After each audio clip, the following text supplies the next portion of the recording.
And hello everybody, and welcome to PhillyBurbs.com's report on Game 5 of the World Series. The Phillies lived to see another day, barely. They win 8-6 at a game they had pretty much under control. Mike Cliff Lee, outstanding again, his fourth win of the postseason. Second straight year a Phillies pitcher has won 4 games in a postseason. Can you talk about what Cliff Lee did tonight? Sure. Go ahead. Okay, I will. No, he was terrific tonight, which you would have expected him to be. He was not as sharp as he was in Game 1, clearly. Allowed a first-inning run. They gave him a big lead back, and he just kind of, negotiated the Yankees lineup. I was not surprised. There was a good bit of debate in the press box once Lee came out for the start of the 8th inning. It seemed like he ran out of gas a little bit. Got an infield hit. Damon gets an infield hit to share an A-Rod double, and finally Charlie pulls him. And it's a testament to how much trust Charlie has in Lee and how little trust he has in his bullpen right now that he sent him out there for that 8th inning. Because in an 8-2 game, you would think, okay, maybe you rest him, right? Try to keep as much in reserve as possible if there is a Game 7 and you want to bring him back. But, it's hard to argue with what Charlie did given the fact that the Yankees scored 4 runs over the last 2 innings. Normally in an elimination game, you go all out. You use your bullpen, you use every pitcher you have. Charlie had to do it in reverse tonight. He had to let Lee go as far as he humanly possibly could because he has no faith right now in this bullpen. And Brad Lidge was unavailable tonight, by the way, because of the amount of pitches he threw, obviously, before. Well, it was the amount of pitches he threw. That's the official. Yeah, and the fact that he coughed up a tie game with 2 outs at the top of the ninth. Look, at this point, I think the only pitcher that Charlie Manuel trusts implicitly is Cliff Lee. They're sending Pedro Martinez out there for Game 6. This is still a real long shot for the Phillies to force a Game 7. I mean, Pedro pitched about as well as you could have expected him to pitch in Game 2. And he allowed 3 runs over 6+ innings. Are you going to get that kind of performance out of him again? The Phillies better hit. Let's put it that way. The Phillies better hit in Game 6. It can't be a repeat of Games 3 and 4 where they left runners in scoring position all night long. That's not going to cut it in Game 6. But here's the kind of the factor you have to factor, the one thing you have to factor in. The Yankees will probably go with Andy Pettitte in Game 6. Right. Another guy going on 3 days rest. We saw what happened tonight with A.J. Burnett. What can the Yankees realistically expect out of it?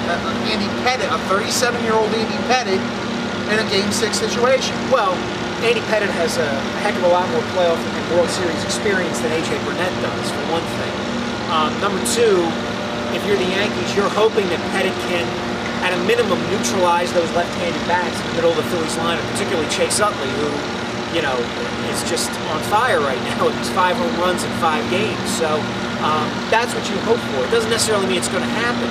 But by the same token, I don't feel any more, if I'm the Yankees, I don't feel any less confident in Pettitte than the Phillies would in Pedro Martinez. Right. So, to me it's a toss-up there, and, right now the Phillies lineup has had more and longer droughts than the Yankees lineup has. But at what point does this become a problem for the Yankees? At what point in Game 6 does the pressure turn on them?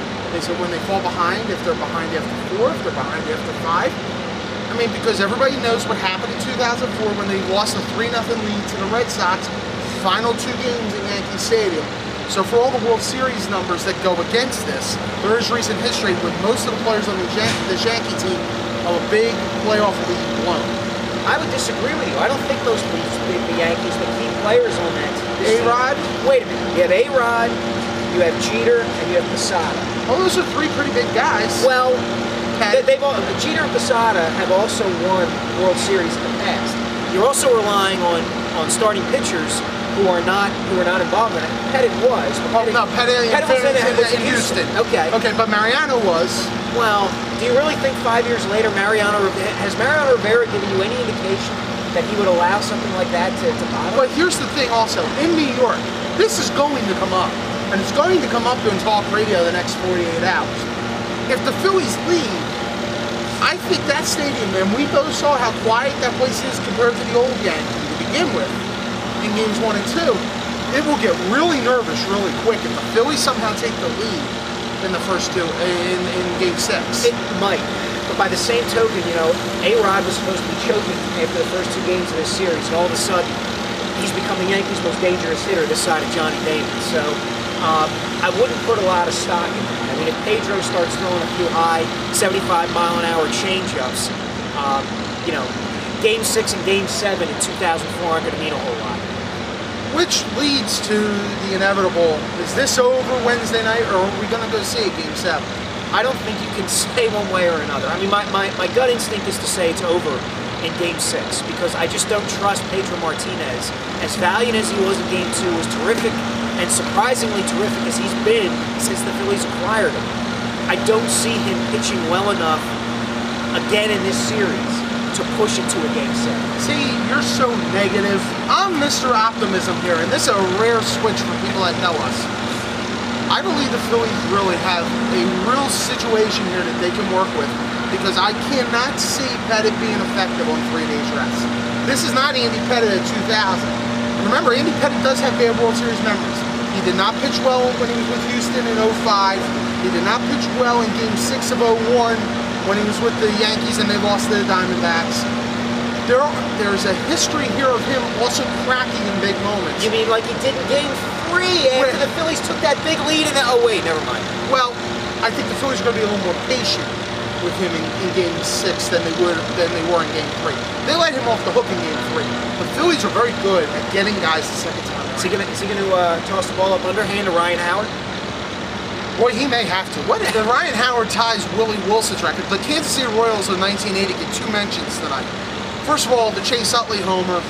He becomes only the second player in World Series history to hit 2 homers in 2 games in the same World Series. Willie Mays Aikens in 1980. And then Ryan Howard's 12th strikeout ties him with the immortal Willie Wilson, for the most strikeouts in a 6 or 7 game series. Ryan's only threw 5, so that record's probably going. Maybe they get Tim McGraw to throw out the first pitch in Game 6 and Ryan swings and misses it back. It would be kind of fitting. I think so. At this point, the Phillies offense, is it back or are they still struggling? This is what they are. I don't think you can say one way or another, if only because this is the kind of team they are. They can get shut out one night and bomb 3 or 4 homers the next night. That's who they've been all year. The difference, at times has been that they've gotten better pitching at other times than not. I'll say this, they're not going to win Game 6 with the approaches they had in Games 3 and 4, or in Game 2. And right now, that in this series, that's the bigger sample size, is their inconsistency, particularly with runners in scoring position, through the middle 3 games of this series, has told a bigger story so far than Utley's home runs or whatever happened offensively for them in Games 1 and 5. Final question here: did they redeem themselves tonight for last night? A little bit. No. If they had lost this game, I think a lot of people would have been really upset and had a lot of concerns. They did show a little fight, a little moxie, kind of what we've expected. But obviously, it doesn't totally make up for Game 4. But does it at least redeem them in some way? I guess, insofar as they're still playing. But they came back to tie that Game 4, and had 2 outs in the top of the 9th before it all crumbled apart. So I think it's a little early yet to be talking about redemption. You ready to go back to New York? I love Teaneck in June. How about you? I don't even know what that is. What, you don't know what Teaneck is, or you don't know what the song is? I don't know the song. Oh my God. No culture, kid. You have no culture. You've been listening to Journey your whole life. Don't stop believing, everybody, and we'll see you here for Game 6 on Wednesday night. It is Wednesday, right? It is Wednesday. It is Wednesday, which means Thursday. The game is Wednesday. Right now it's Tuesday. Right now we'll probably get there about. We'll get done about probably 4 a.m. on. And hopefully there's a police escort. I hope so. For Mike Sielski, I'm Kevin Cooney. Thanks for joining us here on the PhillyBrooms.com World Series Report. We will see you back in the Apple on Wednesday night.